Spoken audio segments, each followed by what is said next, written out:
Welcome. I would like to thank the organizer again. My article talked about Iblis, a good case of divide in Islamic romantic mysticism.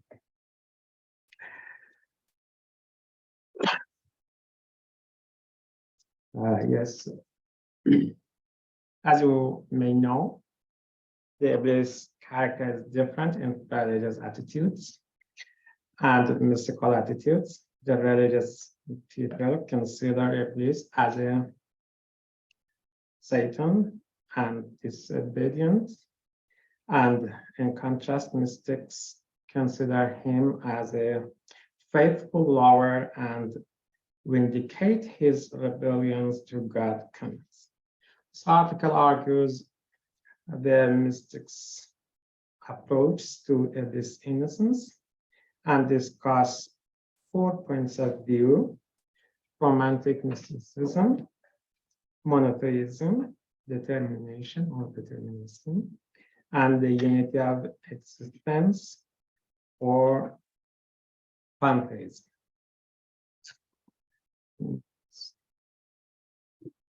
At first, I want to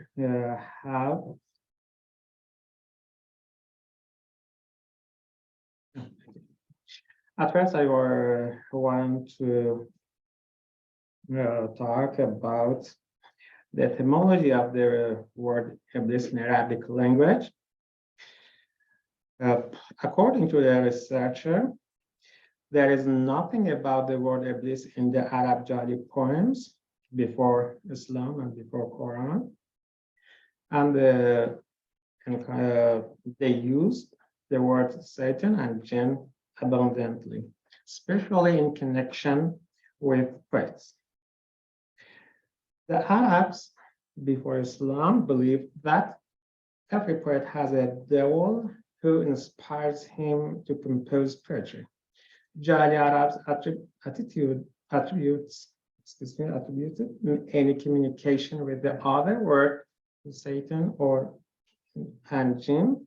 Therefore, Muhammad was called a poet because they believed that the eloquent words of the Quran were inspired by a devil or a jinn. So the entry of this word into the Arabic language began with the Quran.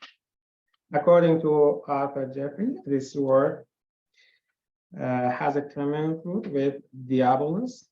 Diabol in French and devil or evil in English are derived from the same root. Iblis in Quran. Quran, the name of Iblis is connected with the story of the creation of Adam and prostrating to him. According to Quranic verses, God ordered the angels to prostrate to Adam, and Iblis refused to do. وَإِذْ قُلْنَا لِلْمَلَائِكَةِ اسْجُدُوا لِآدَمَ فَسَجَدُوا إِلَّا إِبْلِيسَ أَبَى وَاسْتَكْبَرَ وَكَانَ مِنَ الْكَافِرِينَ. Another point is the Iblis Satan or angel? What emerged from the verses of the Quran and commentators are also agree is that Iblis was one of the divine angels who did not prostrate to Adam. After this disobedience, Iblis became the special name of Satan, and Satan is a general name for beings who deceive people. Among the 11 verses in which the word Iblis is used, 9 verses are precisely and directly related to the creation story and Iblis disobeying God's command. In other words, when Iblis appears, this word appears with the attribute of rebellion, is a proper name, and when this word appears with the attribute of deceiving. It is the common name for Satan. Okay. The first approach is Islamic romantic mysticism. Islamic Sufism was initially formed based on asceticism and worship. Then the element of love entered it. After Islamic Sufism transformed into romantic mysticism, the story of Iblis and his innocence has also spread. We can say love is one of the fundamental issues of Islamic mysticism, so it cannot be understood without considering it. The indescribably and mystery of mystical love are two of the most important features expressed in all mystical texts.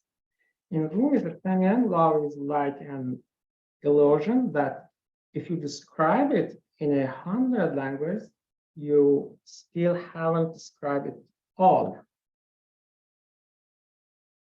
Hallaj, Ahmad Ghazali, Ain al-Qudab Hamedani, Hafid, Ibn Arabi, Rumi, and etc. They are the most famous poets and mystics mentioned Iblis as an innocence angles in their points and in their books. There is a verse in Quran that God says to Iblis, indeed, my curse will be on you till the day of retribution. Inna alayka la'nati ila yawmiddin. The mystics consider this curse as a gift from God, and they reveal their jealous of it. For example, Hamedani argues that Iblis regarded God's curse as a sign of his love and a gift, so he appreciates it. Attar, like other mystics, considered Iblis to be the first lover and a perfect embodiment of God's love. From Attar's point of view, when God cursed Iblis, he wholeheartedly accepted this curse. The second approach is monotheism approach. The most fundamental principle of belief in Islam is monotheism. It means and affirms God's unity, as well as his non-participation in the creation of the world. Sa'adat Tustari, the first teacher of Hallaj, describes the words of Iblis in the monotheism of God as amazing. He believed that Iblis's approach to monotheism astonishes everyone. Hallaj fearlessly sanctified and honored Iblis and believes that God's order to prostrate was a formal command to test the sincerity and servitude of Iblis. Hallaj defined only two true monotheisms in the world, Muhammad and Iblis. And Ahmad Ghazali said clearly and bravely, whoever does not learn monotheism from Iblis is an infidel.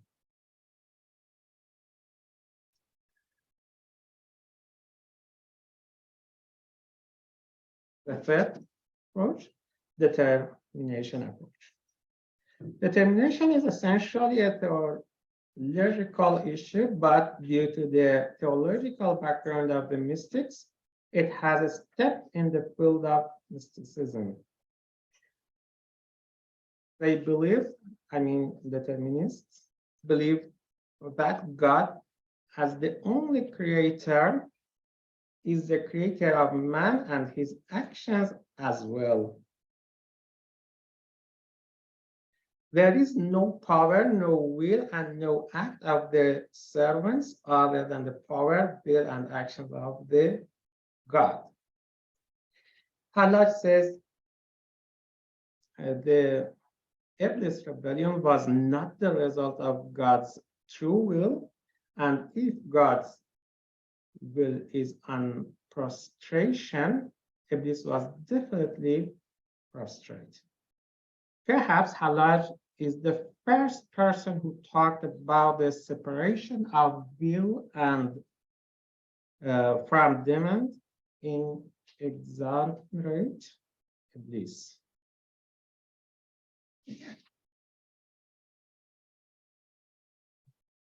From this point of view, nothing in the universe is outside of God's destiny, and bliss and misfortune are both within his control, and naturally the existence of Iblis, his actions, and his condition are all in fact God's will.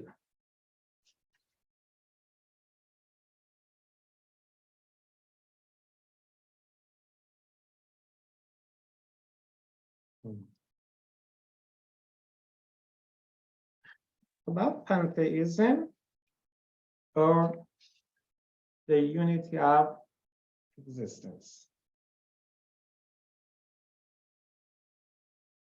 From the point of view of mystics, an unlimited and infinite existence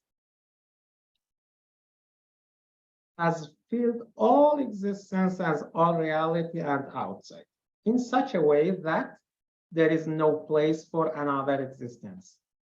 In other words, everything other than God in this world is his manifestation.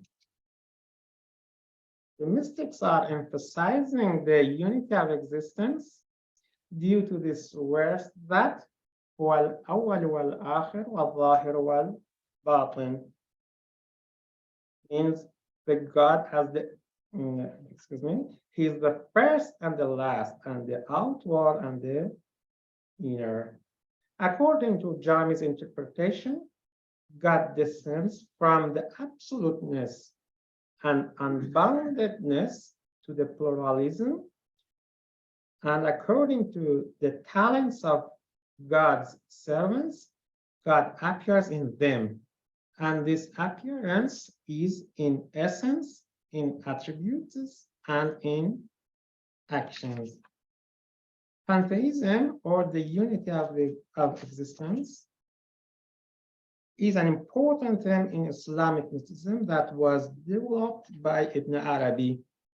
The followers of this school consider all the manifestations of the world, good and bad, as a manifestation of the divine essence.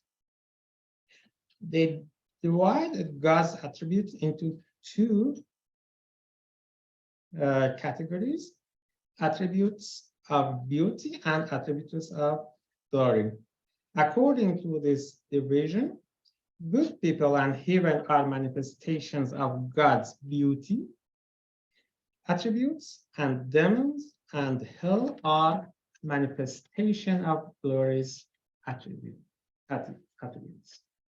According to this school, Iblis is the manifestation of glory's names and attributes of the awful and the magnificent, and etc. هو الجبار المتكبر القهار مثل هذه الصفات. Excuse me. Rumi does not assume Iblis as a guilty. He refers to a hadith in which God says that كنت كنزا مخفيا فأردت أن أعرف فخلقت الخلق لكي أعرف.